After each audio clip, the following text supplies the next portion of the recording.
My name is Clayton Richardson.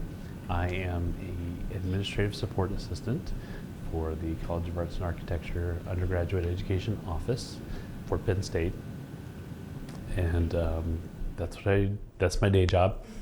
What I like to do in the evenings, outside of being home with family, is being a part of the Happy Valley Improv group and getting to perform improv.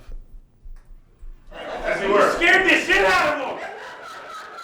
That is supposed to happen. That's one of our plays. The performance in and of itself is my favorite part, just because the adrenaline's high, everything's going, everything's moving. You're up on stage with people who you know and you're comfortable with, and you're just out there having a good time. Get up here. The basic long-form improv.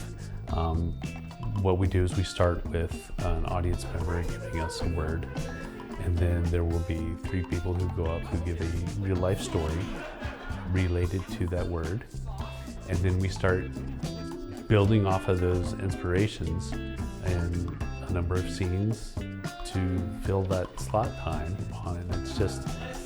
It's just a community thing.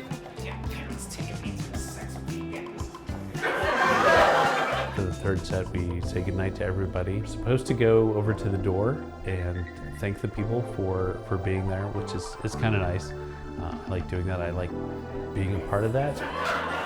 As a performer, to know how you've affected people, that they've appreciated that. So it's a nice give and take.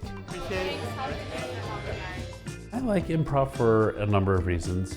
One of the biggest is it kind of serves as an escape from real life, because improv is something that demands you to be present in the situation.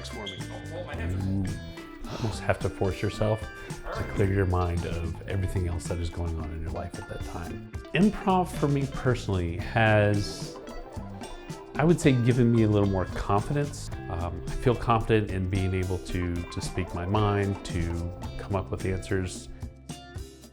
The community, they're very supportive, very kind, very accepting. I recently had a situation in my family that was, a little devastating. The information got out to one of the directors, and she asked me if it would be okay for her to share the information with everybody in the community. And it was actually a process for me to try and figure out whether or not I wanted to bare my soul as far as that went. And knowing that if other people in the community were going through the same thing, that I would want to be there for them in any way possible. I said, yeah, actually, it's okay if you share that. So she did, and it was just wonderful. A lot of people reached out to say, hey, if there's anything I can do for you, I'm happy. It was nice to be able to lean on them a little bit. So when we're doing our warm-ups, the one thing we do that's set before we go out is we'll all individually go to other people in our group, and we'll put our hands on the other person's back, and we'll say, I got your back. Got your back. I got your back. Got your back.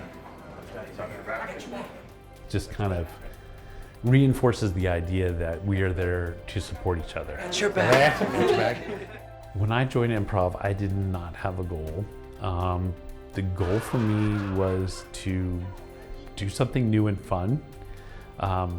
So in that sense, yes, I've gotten to that goal. I don't know if it was ever something I was necessarily aiming for. I knew that I enjoyed it and I had fun and I liked the people I was doing it with. And so the more I did it, the more I was going to get out of it. I previously probably would have described myself as more of an introvert. I would say I'm maybe 50-50 now. I'm not very extroverted, but I don't back away from talking with people. It's absolutely a good idea to try new things overall, even if it's not improv. I mean, if there's something that you're interested in that intrigues you, I fully recommend giving it a shot. That's the spice of life. That's what makes people and life interesting.